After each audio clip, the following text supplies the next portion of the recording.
Hanya karena sebuah kode rahasia, LAS12802A, seorang direktur utama yang dikenal angkuh dan tak terkalahkan, justru harus bertekuk lutut di depan karyawan IT junior yang selama ini ia remehkan. Aib terbesar perusahaan yang ia tutupi rapat-rapat, justru ia bongkar sendiri di depan seluruh jajaran direksi. Inilah kisah karma di sebuah gedung pencakar langit Jakarta. Selamat datang di Ken Arok Productions. Bagi Anda yang baru bergabung, jangan lupa untuk menekan tombol subscribe, like, dan komen. Bagi yang sudah subscribe, kami doakan semoga Anda selalu dilimpahi rezeki yang berlimpah ruah, diberikan kesehatan yang sempurna, keberkahan di setiap langkah, dan kebahagiaan yang tiada putus. Mari kita aminkan bersama-sama. Amin ya Robbal Alamin. Coba tulis di kolom komentar, Anda sedang menonton cerita ini dari daerah mana saja? Insya Allah, doa baik kita semua bisa terkabul atas kehendak Tuhan alam semesta. Baik, mari kita mulai ceritanya. Mentari pagi baru saja menembus kabut polusi Jakarta, namun di lantai 50 gedung Wijaya Group, suasana sudah jauh lebih panas daripada aspal di bawah sana. Kawasan SCBD, jantung bisnis ibu kota, menjadi saksi bisu denyut nadi ambisi dan kekuasaan.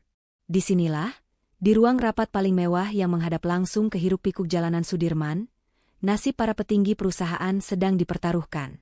Ruangan itu dinginnya menusuk tulang.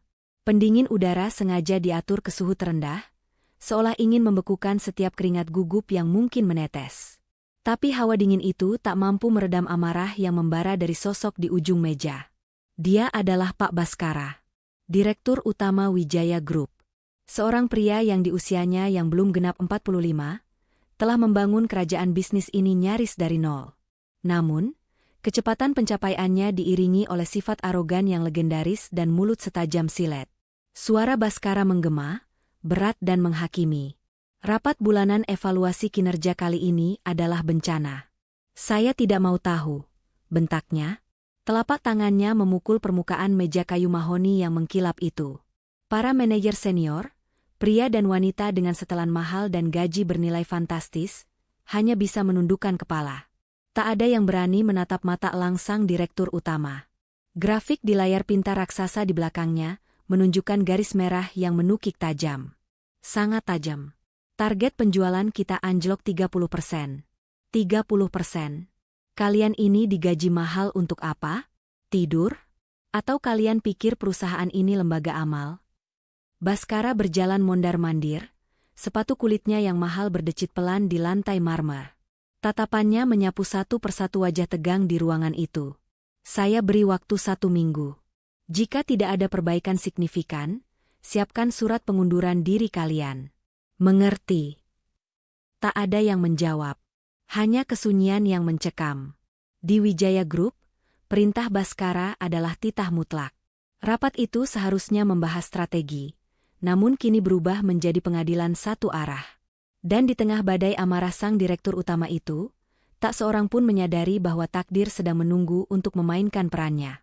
Tepat di puncak amarah Pak Baskara, ketika ia hendak menunjuk kepala divisi pemasaran untuk dijadikan sasaran berikutnya, layar pintar raksasa di belakangnya tiba-tiba berkedip. Grafik merah yang menukik itu berganti menjadi layar biru kosong, lalu mati total. Keheningan yang sudah tegang kini terasa semakin pekat. Seisi ruangan menahan napas. Ini adalah momen terburuk untuk sebuah kegagalan teknis. Siapa yang bertanggung jawab soal ini? Desis Baskara. Suaranya pelan namun penuh ancaman. Dewi, sang manajer HR, sosok wanita yang biasanya tegas namun kini terlihat pucat, buru-buru meraih interkom di meja. Segera panggil tim IT. Sekarang, ucapnya dengan suara gemetar. Tak sampai 1 menit, pintu ruang rapat yang berat itu terbuka pelan. Masuklah seorang pemuda kurus berwajah letih. Kemeja seragam birunya sedikit kusam dan lengannya digulung seadanya. Dia adalah Gilang, staf IT junior yang baru bekerja 6 bulan. Kontras antara Gilang dan isi ruangan itu begitu mencolok. Di sini, di sarang para pemangsa, Gilang tampak seperti seekor rusa kecil yang tersesat. Ia membawa tas selempang berisi peralatan, langkahnya nyaris tak terdengar. Maaf, Pak, Bu, ada masalah di proyektor? Tanyanya pelan, matanya tertuju pada layar yang mati. Pak Baskara mendengus. Ia melirik Gilang dari ujung kepala hingga ujung kaki dengan tatapan merendahkan. Masalah? Tentu saja ada masalah. Benda mahal ini mati. Saya tidak bayar kalian untuk main-main. Cepat perbaiki. Gilang tidak menjawab. Ia hanya mengangguk kecil dan segera bergerak ke panel kontrol di dinding. Jari-jarinya bergerak cepat, mencabut satu kabel, memeriksa konektor, lalu memasangnya kembali di lubang yang berbeda. Ia kemudian beralih ke laptop presentasi, mengetikkan beberapa perintah dengan sigap. Seluruh manajer senior hanya bisa memandangi pemuda itu. Bagi mereka, Gilang tak lebih dari sekadar bayangan. Seseorang yang baru terlihat ketika ada sesuatu yang rusak. Kurang dari 2 menit, layar pintar itu kembali menyala. Grafik merah yang mengerikan itu kembali terpampang, seolah tak terjadi apa-apa. Sudah, Pak, kata Gilang pelan, mengelap sedikit keringat di pelipisnya. Ya, sudah. Makanya, kalau kerja itu yang benar. Jangan sampai terulang lagi. Hardik Baskara, seakan-akan kegagalan teknis itu adalah kesalahan pribadi Gilang. Gilang hanya mengangguk lagi. Ia membereskan peralatannya dan bersiap untuk menyelinap keluar dari ruangan itu, berharap bisa segera kembali ke mejanya yang damai di basement. Ia sudah biasa menerima perlakuan seperti itu. Ia hanya ingin menyelesaikan tugasnya dan menghilang. Tapi ia tidak tahu, takdir punya rencana lain untuknya pagi itu. Gilang sudah setengah berbalik, tangannya hampir menyentuh gagang pintu perak yang dingin itu. Ia hanya ingin pergi. Namun sebuah suara berat menghentikan langkahnya. Tunggu. Itu suara Pak Baskara. Gilang membeku. Ia menelan ludah, lalu berbalik perlahan. Seluruh mata di ruangan itu kini tertuju padanya. Pak Baskara menatapnya, bukan lagi dengan amarah, tapi dengan senyum sinis yang baru. Karena proyektor mahal ini sudah kembali menyala, kata Baskara, suaranya penuh sarkasme, mari kita lanjutkan ke bagian yang paling saya sukai. Bagian di mana saya membuktikan, mengapa saya yang duduk di kursi ini, dan kalian tidak. Dengan satu klik di alat presentasi di tangannya, layar di belakangnya berganti. Grafik merah yang menukik tadi hilang, digantikan oleh sebuah diagram yang luar biasa rumit. Penuh dengan kotak-kotak, panah berbelit, dan metrik kinerja yang bahkan para manajer senior pun harus menyipitkan mata untuk memahaminya. Ini adalah arsitektur efisiensi baru yang dirancang sendiri oleh Baskara. Sebuah proyek mercusuar yang ia bangga-banggakan, meski belum terbukti membawa hasil. Ini, kata Baskara, melangkah mendekati layar, menggunakan penunjuk lasernya untuk menyorot diagram itu. Adalah cetak biru kesuksesan yang tampaknya tidak mampu dipahami oleh otak kalian semua. Para manajer hanya diam. Mereka tahu, membantah hanya akan memperpanjang penderitaan mereka. Dan saat itulah, di sudut kanan bawah layar, tertampil sebuah kode kecil. Kode itu nyaris tak terlihat, ditulis dengan huruf yang sangat kecil, seolah-olah catatan kaki teknis atau referensi berkas yang lupa dihapus. Kode itu berbunyi, LA12802A. Sebuah kode yang sama sekali tidak ada hubungannya dengan diagram efisiensi yang sedang dipresentasikan. Sebuah kesalahan kecil, sisa-sisa dari berkas lain yang disalin tempel. Bagi semua orang di ruangan itu, kode itu hanyalah sampah digital. Tidak berarti apa-apa. Namun, bagi Gilang yang masih berdiri terpaku di dekat pintu, kode itu terasa seperti hantaman petir di siang bolong. Matanya terpaku pada deretan huruf dan angka itu. Dunianya serasa berhenti berputar. Udara di ruangan yang dingin itu tiba-tiba terasa sesak di dadanya. Pak Baskara menikmati kesunyian yang mencekam itu.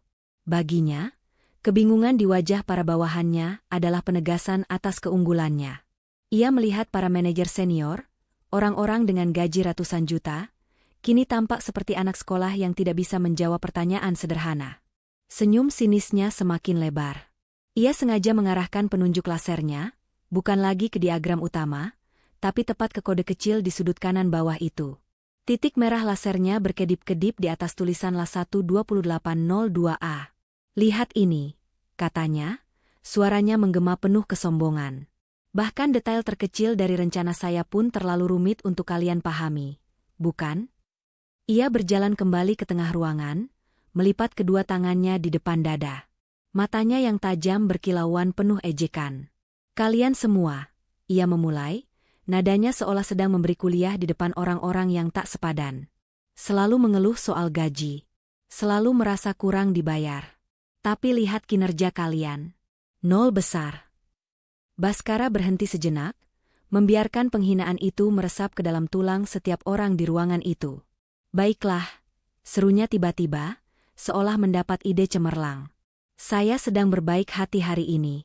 Bagaimana kalau kita main tebak-tebakan kecil? Dia menunjuk kembali ke kode misterius di layar. Itu.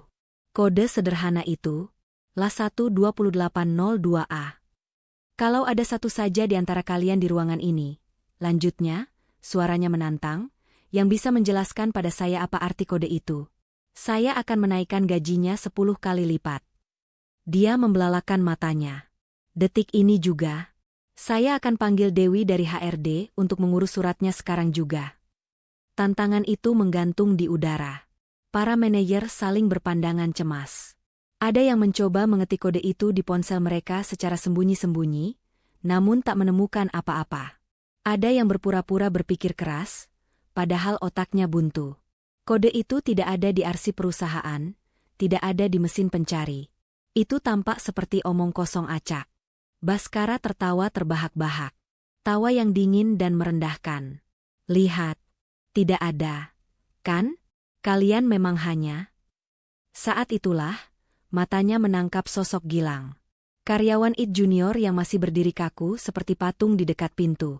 Target yang sempurna untuk menutup pertunjukannya. Ah, kata Baskara. Ia berjalan mendekati Gilang, aura arogansinya terasa menyesakkan. Bagaimana dengan kamu? Ia menunjuk Gilang dengan dagunya, membuat pemuda itu tersentak. Kamu, kan orang IT. Harusnya kamu paling mengerti hal-hal teknis seperti ini. Kan? Ejeknya. Coba, kata Baskara. Kini suaranya terdengar di seluruh ruangan lewat mikrofon kecil di kerah jasnya.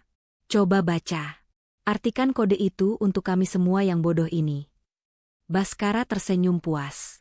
Ia menyilangkan tangan, menunggu jawaban gagap atau gelengan kepala pasrah dari Gilang, yang akan menjadi puncak kemenangannya hari itu.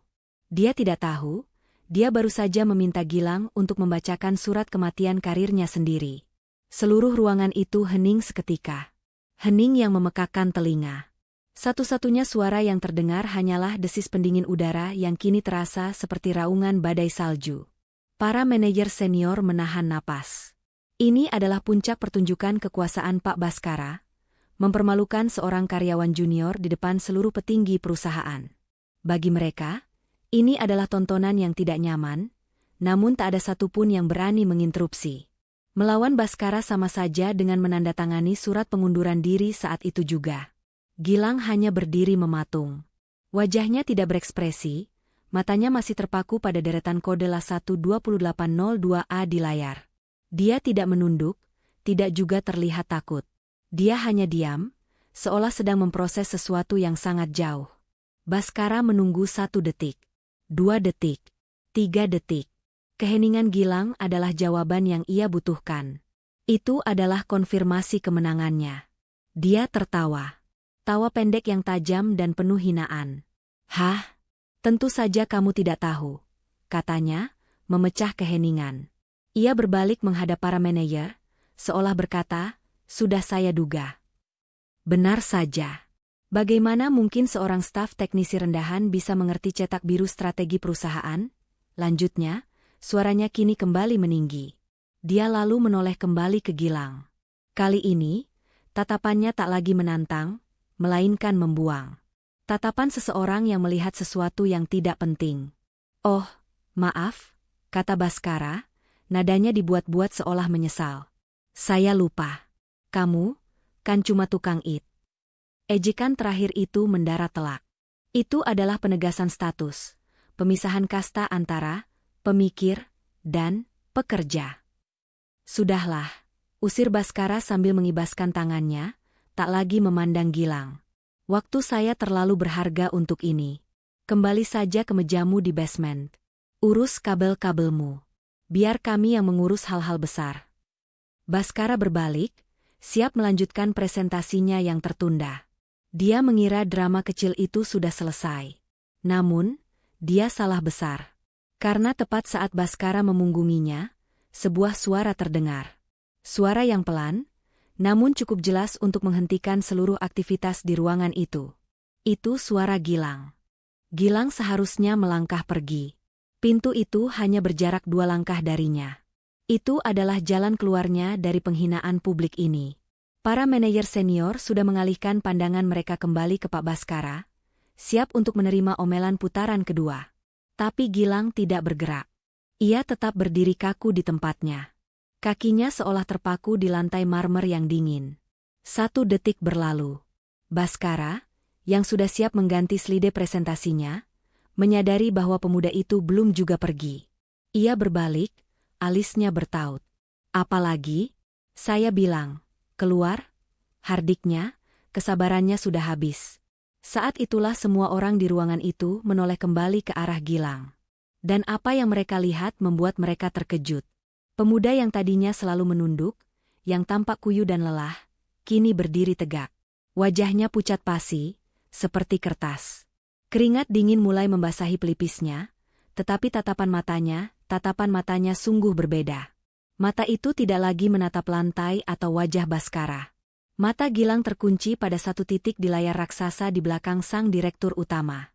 Ia menatap kode LA12802A dengan intensitas yang mengerikan, seolah-olah ia tidak melihat deretan huruf dan angka, melainkan sesosok hantu dari masa lalu. Kamu tuli? Bentak Baskara, mulai melangkah mendekati Gilang. Gilang sedikit tersentak, seolah terbangun dari mimpi buruk. Ia mengalihkan pandangannya dari layar ke wajah Pak Baskara. Pak? Suara Gilang keluar, nyaris tak terdengar. Hanya bisikan serak. Apa, Pak? Pak? Kamu mau dipecat? Gilang menelan ludah. Ia tampak bergulat dengan sesuatu di dalam dirinya. Ketakutan yang amat besar bertarung dengan sebuah dorongan yang lebih besar lagi. Kemudian, ia berbicara lagi. Kali ini, suaranya tidak lagi pelan. Suara itu bergetar, ya, tapi getaran itu bukan hanya karena takut. Ada nada keyakinan yang aneh di dalamnya. Kode itu, Pak. Baskara berhenti melangkah. Sesuatu dalam nada bicara Gilang membuatnya terdiam. Gilang mengangkat tangannya yang sedikit gemetar, menunjuk lurus ke arah layar. Jari telunjuknya mengarah tepat ke kode LA12802A. Itu bukan kode metrik kinerja, kata Gilang. Suaranya, meski bergetar, terdengar jelas di seluruh penjuru ruangan yang sunyi senyap itu. Keheningan di ruang rapat itu kini berubah. Jika tadi hening karena tegang dan takut pada Baskara, kini hening karena kebingungan. Seluruh manajer menatap Gilang. Apa maksud? Bukan kode metrik kinerja? Pak Baskara berhenti tertawa. Senyum sinis di wajahnya perlahan memudar, digantikan oleh ekspresi jengkel. Ia mengira pemuda ini hanya mencoba mengulur waktu atau mencari-cari alasan. Lalu apa? Hah? Sembur Baskara. Kode resep rahasia? Kamu pikir ini lelucon? Saya tidak punya waktu untuk omong kosongmu. Gilang tidak gentar. Tatapannya masih terkunci pada Baskara. Bukan, Pak, jawabnya. Itu format arsip digital. Format arsip? Ulang Baskara, nadanya meremehkan. Format arsip apa? Perusahaan ini menggunakan sistem pengarsipan yang berbeda. Benar, Pak, kata Gilang, nadanya semakin mantap. Karena itu bukan format arsip Wijaya Group. Gilang mengambil 1 langkah maju. Untuk pertama kalinya, ia tidak tampak seperti karyawan junior yang ketakutan. Ia tampak seperti seorang ahli yang sedang menjelaskan fakta teknis. Saya mengenali format itu, lanjut Gilang. Saya pernah mempelajarinya. Itu adalah sistem klasifikasi dokumen yang sangat spesifik. Bukan singkatan dari laba aktual, atau semacamnya, jelas Gilang, suaranya kini terdengar stabil dan jelas.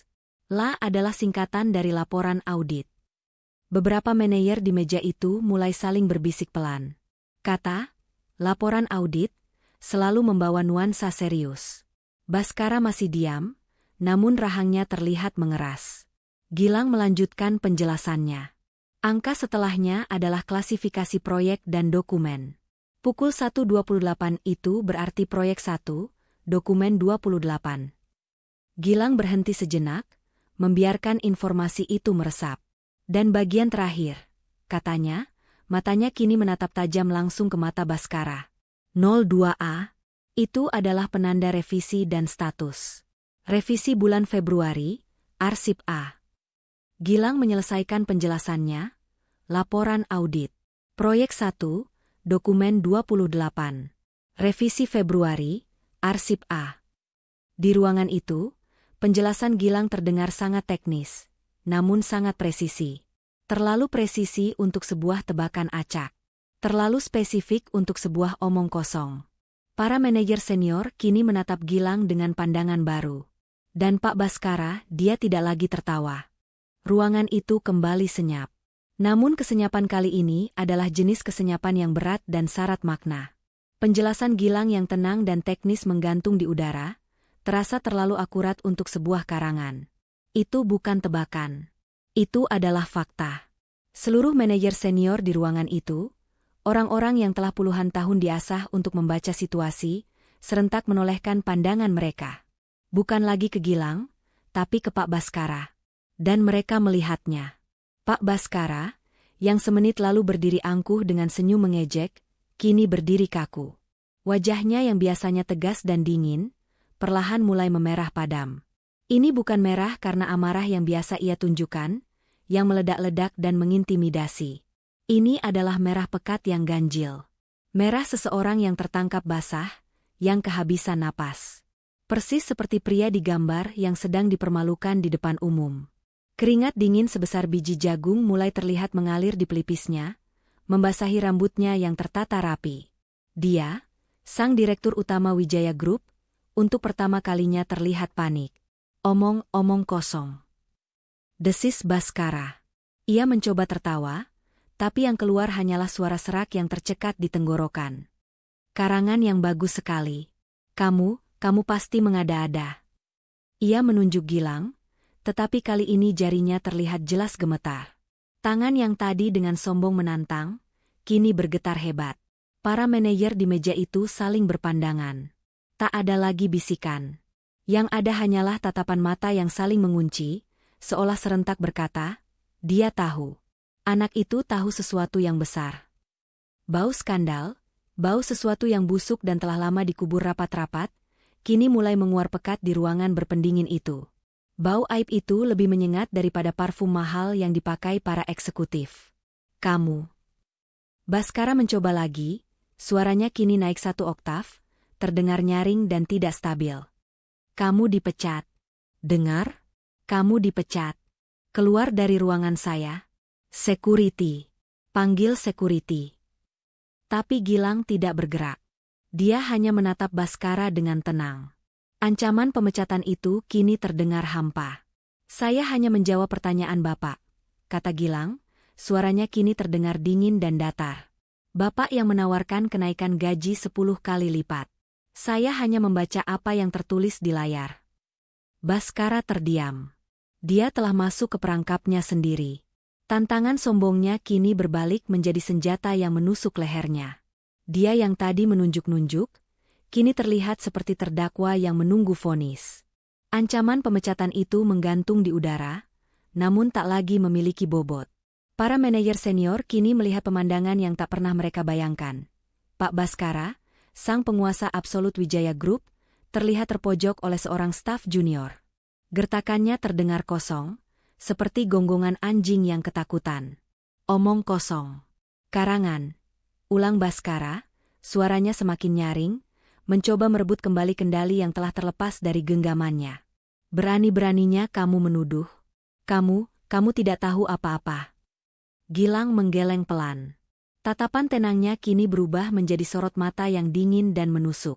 Saya tahu apa yang saya lihat, Pak, kata Gilang. Nada bicaranya tetap datar. Namun setiap kata yang ia ucapkan bagaikan palu godam yang menghantam fondasi ruangan itu. Saya tahu format arsip itu. Saya sangat mengenalnya. Saya mempelajarinya bertahun-tahun, lanjut Gilang.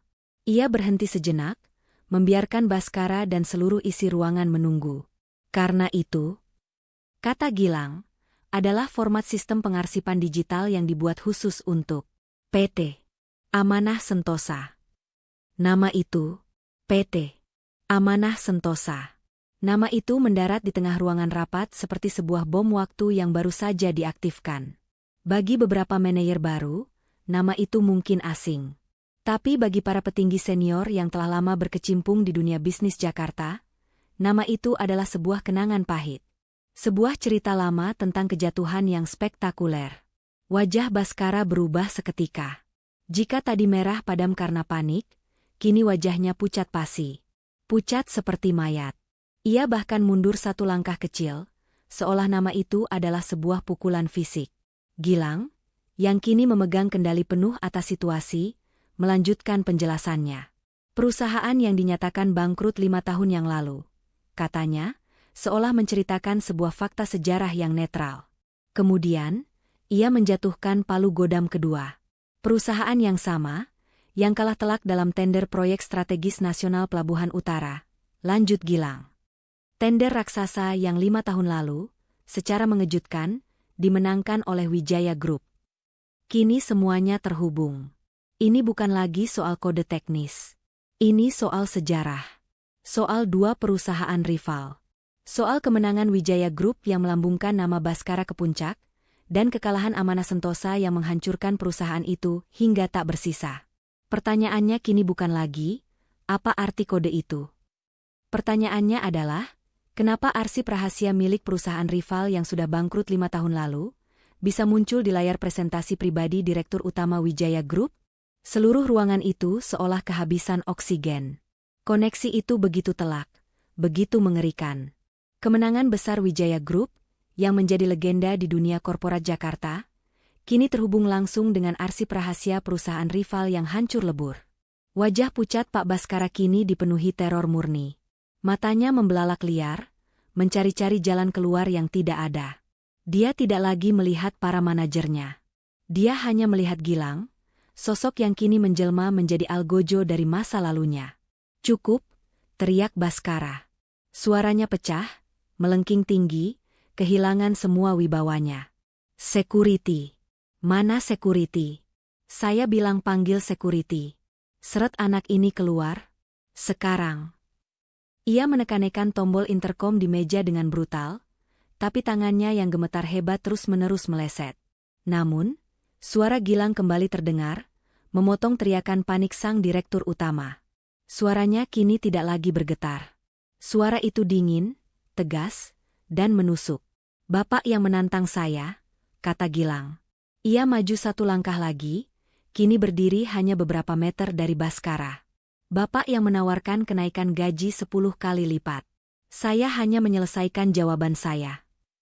Gilang menoleh sejenak, menatap satu persatu manajer senior yang kini memandangnya dengan campuran rasa ngeri dan takjub. "PT.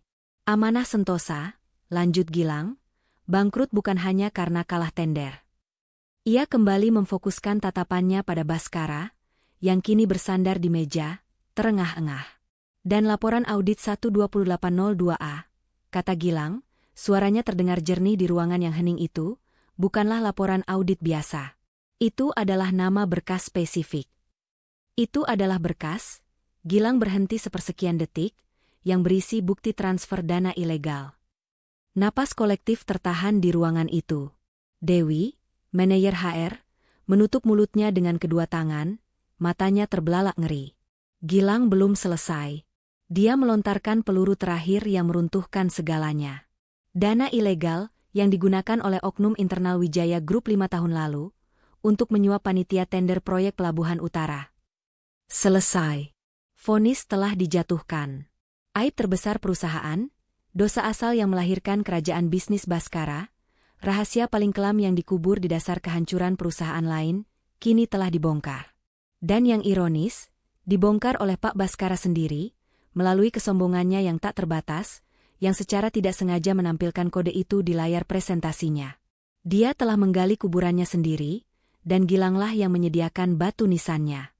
Jika ledakan bom bisa membeku, inilah yang terjadi di ruang rapat itu. Waktu serasa berhenti. Tuduhan itu, kata, suap, transfer ilegal, terlalu besar, terlalu telak untuk diproses seketika.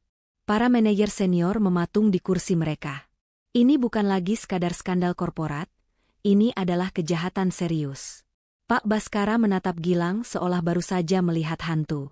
Wajahnya yang pucat kini berganti menjadi kehitaman, darah seolah surut dari seluruh permukaan kulitnya. Bibirnya bergerak-gerak tanpa suara. Dia mencoba mengucapkan sesuatu, bantahan, ancaman, tapi tak ada kata yang keluar. Dia terhuyung mundur, tangannya yang gemetar mencengkeram pinggiran meja mahoni untuk menahan tubuhnya agar tidak rubuh. "Siapa kamu?" Pertanyaan itu akhirnya lolos dari bibirnya. Bukan lagi bentakan seorang direktur utama, melainkan bisikan penuh kengerian. "Siapa anak ini? Staf IT Junior? Tukang kabel? Tidak mungkin. Pengetahuan sedetail ini, ketenangan sedingin ini bukan kebetulan." Baskara menatap lurus ke mata Gilang, kini benar-benar melihat pemuda itu untuk pertama kalinya. Dan di mata yang tenang itu, Baskara tidak melihat ketakutan. Ia melihat api dendam yang telah membara selama 5 tahun. Gilang menarik napas panjang. Ini adalah momen yang telah ia tunggu. Momen yang ia rencanakan dalam ribuan malam tanpa tidur, sambil merawat ibunya yang sakit akibat kejatuhan keluarga mereka. "Bapak bertanya siapa saya?" ulang Gilang, suaranya kini terdengar berat, syarat dengan beban masa lalu. 5 tahun lalu, Gilang memulai, suaranya kini ditujukan pada Baskara, namun cukup keras untuk didengar semua orang. Ada seorang pria yang hidupnya hancur karena berkas itu. Seorang direktur keuangan yang jujur, yang tiba-tiba menemukan rekening atas namanya digunakan untuk mentransfer dana haram puluhan miliar rupiah. Baskara mulai gemetar hebat. Dia tahu cerita ini. Tentu saja dia tahu. Pria itu mencoba melapor, lanjut Gilang, tapi sebelum dia sempat membuka mulut, dia dijebak. Bukti palsu ditanam. Dia dituduh sebagai dalang tunggal korupsi dan pencucian uang di PT Amanah Sentosa. Dia dijadikan kambing hitam untuk menutupi jejak si penerima suap yang sebenarnya. Mata Gilang menyipit, menahan kepedihan yang amat dalam. Pria itu, Pak Haris, adalah direktur keuangan PT Amanah Sentosa. Gilang berhenti, membiarkan nama itu meresap. Lalu, dia menjatuhkan vonis terakhirnya. "Dan beliau adalah ayah saya. Saya Gilang Saputra Haris," katanya, menegaskan identitasnya. "Saya masuk ke perusahaan ini bukan untuk menjadi tukang IT, Pak Baskara. Saya masuk ke sini untuk mencari berkas yang baru saja Anda tampilkan di layar itu. Berkas yang akan membersihkan nama ayah saya dan menyeret Anda ke tempat beliau sekarang." "Ayah saya." Dua kata itu menggema di ruangan yang hening, lebih keras daripada bentakan Baskara sebelumnya. Dua kata itu adalah paku terakhir yang menancap di peti mati karir sang direktur utama. Seluruh jajaran manajer senior kini memandang Baskara dengan tatapan yang sama sekali baru. Bukan lagi takut, melainkan campuran antara ngeri, jijik, dan kasihan. Pak Baskara telah melakukannya. Dengan kesombongannya yang tak terbatas, dia telah secara tidak sengaja menampilkan satu-satunya jejak digital dari kejahatan terbesarnya di layar raksasa. Dia tidak hanya menampilkannya, dia membanggakannya, dia menjadikannya bahan ejekan, dia menantang seluruh ruangan untuk membacanya, dan bahkan menawarkan hadiah 10 kali lipat gaji. Dia telah mempermalukan dirinya sendiri dengan cara yang paling ironis dan paling tuntas. Realisasi ini menghantam Baskara seperti hantaman kereta barang. Wibawanya hancur berkeping-keping. Dia kini bukan lagi seorang pemimpin yang ditakuti, dia hanyalah seorang kriminal yang kedoknya terbuka. "Tidak!" Baskara berteriak. Bukan lagi teriakan kemarahan, tapi teriakan panik seekor hewan yang terpojok. "Security! Saya bilang panggil security!" Teriaknya histeris, suaranya melengking. "Tangkap dia! Tangkap anak ini! Dia memfitnah! Dia penyusup!" Dia tidak lagi menunggu interkom. Baskara berlari, tersandung, ke arah laptop presentasi yang ada di podium. Tujuannya hanya satu, mematikan layar itu. Mematikan bukti itu. Tapi tangannya gemetar hebat. Gemetar yang tak terkendali. Dia mencoba meraih tetikus, tapi tangannya menyenggol laptop itu hingga hampir jatuh. Dia mencoba menekan tombol di papan ketik, tapi jari-jarinya yang basah oleh keringat dingin terus meleset. Dia tampak menyedihkan. Di tengah kepanikan brutal itu, pintu ruang rapat akhirnya terbuka. Dua orang petugas security berbadan tegap masuk dengan tergesa-gesa. Wajah mereka bingung karena dipanggil berkali-kali ke ruang rapat direksi. "Ada apa, Pak?" tanya salah satu security, matanya bergerak cepat, mencoba memahami situasi.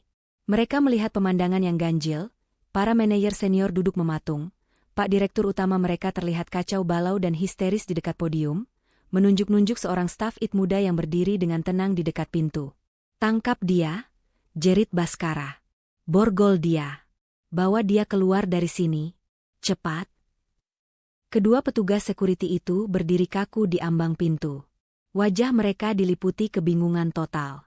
Di satu sisi, direktur utama mereka, orang paling berkuasa di gedung ini, sedang histeris dan menunjuk-nunjuk. Di sisi lain, seorang staf IT yang mereka kenali wajahnya, berdiri dengan tenang seolah bukan dia yang menjadi pusat kekacauan. "Saya bilang tangkap dia. Apa kalian tuli?" raung Baskara, suaranya pecah dan putus asa.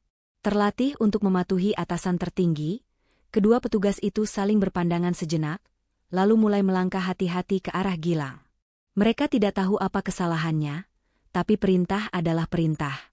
"Tunggu, Pak."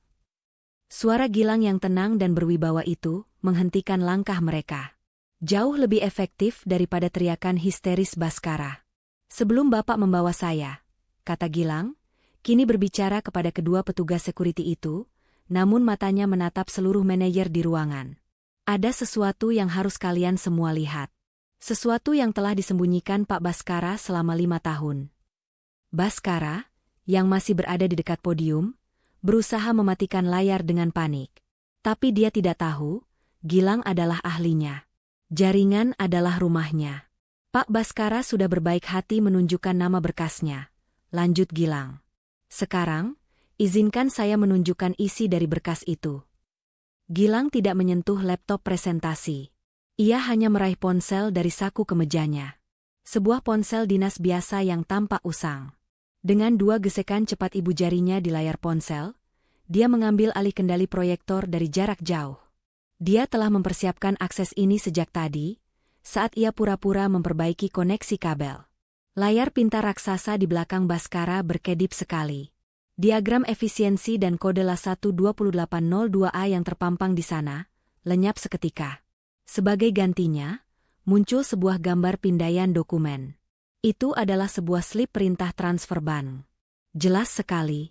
Tujuannya adalah sebuah rekening perusahaan cangkang di luar negeri. Pengirimnya, PT Wijaya Group. Nominalnya, angka yang membuat beberapa manajer terkesiap menahan napas. Layar berganti lagi. Kini menampilkan sebuah lembar lajur. Rincian tanggal, kode, dan catatan-catatan kecil yang merujuk pada biaya pelicin dan koordinasi panitia. Dan akhirnya, layar berganti untuk terakhir kalinya. Menampilkan sebuah ikon pemutar audio sederhana. Gilang menekan satu tombol lagi di ponselnya. Dan ruangan itu dipenuhi oleh suara. Rekaman percakapan. Suaranya sedikit redam, direkam secara sembunyi-sembunyi, tapi tidak diragukan lagi. Itu adalah suara Pak Baskara, 5 tahun lebih muda, sedang tertawa dan bernegosiasi dengan seseorang di seberang telepon. Mereka tidak membicarakan bisnis. Mereka membicarakan harga untuk sebuah kemenangan tender. Itulah isi dari berkas LA12802A. Bukti transfer, buku besar rahasia, dan rekaman pengakuan. Kedua petugas security itu membeku. Mereka bukan lagi security yang hendak menangkap penyusup. Mereka kini adalah saksi mata sebuah kejahatan besar. Di depan layar yang membongkar dosanya, Pak Baskara tidak lagi berteriak. Seluruh kekuatan seolah tersedot habis dari tubuhnya. Kakinya lemas. Ia ambruk. Terduduk di lantai marmer yang dingin, lunglai tak bertenaga, dikalahkan oleh kesombongannya sendiri. Ruang rapat lantai 50 itu kini menjadi ruang sidang dadakan. Rekaman suara Pak Baskara yang sedang tawar-menawar harga kecurangan itu masih menggema pelan, mengisi keheningan yang absolut. Tidak ada lagi yang perlu dikatakan. Bukti itu tak terbantahkan. Dewi, sang manajer HR, adalah yang pertama bergerak. Dengan tangan gemetar, dia tidak lagi memanggil security. Dia mengeluarkan ponselnya, menjauh sedikit dari meja, dan menelepon pihak berwajib. Suaranya pelan, "Saya Dewi dari Wijaya Group. Saya ingin melaporkan tindak pidana korupsi dan suap. Pelakunya ada di ruangan saya sekarang." Para manajer senior lainnya hanya duduk tertegun. Kerajaan yang mereka layani, sumber kemakmuran mereka, ternyata dibangun di atas fondasi kebusukan. Beberapa tampak marah, merasa dibohongi. Yang lain tampak takut, khawatir nama mereka ikut terseret dalam reruntuhan ini. Gilang berdiri dengan tenang di tengah kekacauan itu. Beban dendam yang ia pikul selama 5 tahun terasa terangkat dari pundaknya. Dia telah berhasil. Dia tidak hanya menemukan bukti, dia telah membuat sang pelaku mengakui keberadaan bukti itu di depan seluruh petinggi perusahaan. Kedua petugas security yang tadinya bingung, kini mengerti tugas mereka. Mereka tidak lagi mendekati Gilang. Mereka melangkah maju, melewati Gilang, dan berdiri di sisi kiri dan kanan Pak Baskara, yang masih terduduk lunglai di lantai. Baskara tidak melawan. Dia hanya menatap kosong ke layar yang masih menyala, layar yang menjadi nisan bagi karirnya. Rapat bulanan hari itu dibubarkan, bukan oleh sang direktur utama, tapi oleh kedatangan tim penyidik. Dalam hitungan 1 minggu, berita itu mengguncang seluruh Jakarta. Kabar kejatuhan Wijaya Group menjadi tajuk utama di setiap surat kabar dan portal berita. Gedung pencakar langit di SCBD itu, yang tadinya simbol kesuksesan, kini menjadi simbol kejatuhan akibat kesombongan. Pak Baskara ditangkap hari itu juga. Penyelidikan dibuka kembali atas kasus PT Amanah Sentosa. Nama Pak Haris, ayah Gilang, akhirnya dibersihkan dari segala tuduhan. Kebenaran telah menemukan jalannya. Dan Gilang, dia tidak mengambil tawaran kenaikan gaji 10 kali lipat itu. Dia mengundurkan diri dari Wijaya Group pada hari yang sama, membawa serta satu-satunya hal yang ia cari, keadilan. Tantangan arogan sang direktur utama, "Kalau bisa baca ini, gajimu naik 10 kali lipat." Akhirnya benar-benar terjadi. Bukan Gilang yang menerimanya, tapi karma. Karma telah menagih utang Baskara, bukan 10 kali lipat, tapi 100 kali lipat, mengambil semua yang telah ia bangun di atas penderitaan orang lain. Kisah ini tidak berakhir saat Pak Baskara terduduk lunglai di lantai marmer. Kejatuhannya baru saja dimulai.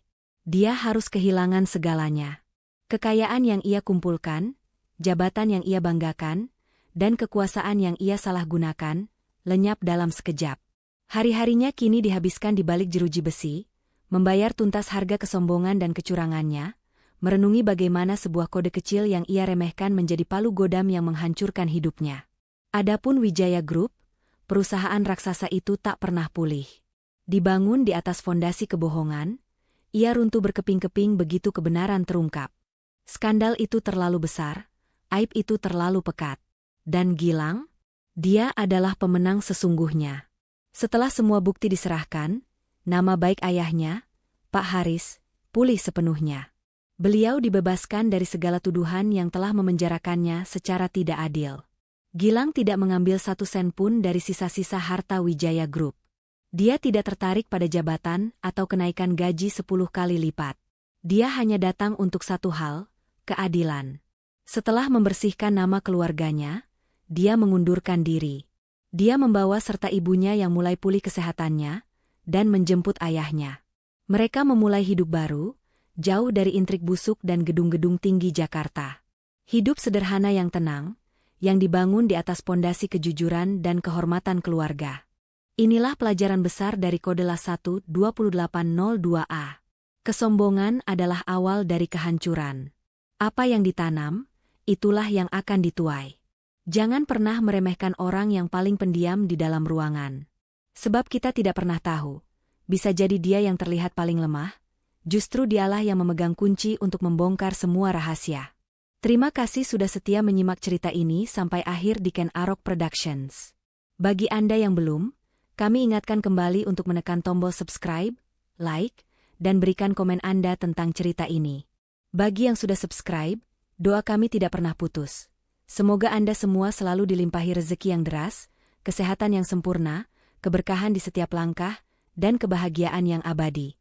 Mari kita aminkan bersama-sama. Amin ya Rabbal Alamin. Saya, narator Anda, undur diri. Sampai jumpa di kisah-kisah penuh intrik berikutnya.